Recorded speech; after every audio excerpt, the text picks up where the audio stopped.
হুমায়ুন আহমেদের লেখা শঙ্খনীল কারাগার। এই বইটি লেখকের সর্বাধিক বিক্রিত উপন্যাস। রাতারাত পড়ে শেষ করলাম, আর এখন পালা রিভিউ দেওয়ার। বইটি প্রকাশিত হয়েছে পত্রভারতী উদ্যোগে বৈশাখো থেকে। প্রথম প্রকাশ আগস্ট 2020, মূল্য মাত্র 150 টাকা। এই বইতে রয়েছে একটি মধ্যবিত্ত পরিবারের গল্প, সেই পরিবারের মায়ের গল্প, তার চলে যাওয়ার গল্প। রুনু, ঝুনু, মন্টু, নিনু, রাবেয়া আর খোকার গল্প, তাদের বড় হয়ে ওঠার গল্প।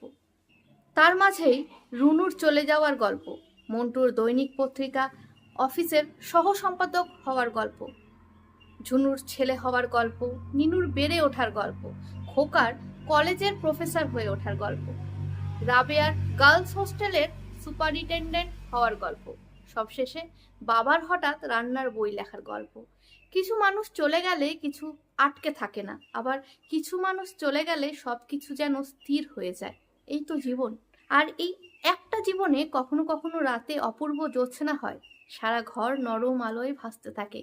মাঝে মাঝে বৃষ্টি নামে, বাতাসে জাম গাছের পাতার সর সর শব্দ হয়। সব মিলিয়ে হৃদয় হা হা করে ওঠে। আদিগন্ত বিস্তৃত শূন্যতায় কি বিপুল বিষণ্ণতাই না অনুভব হয়।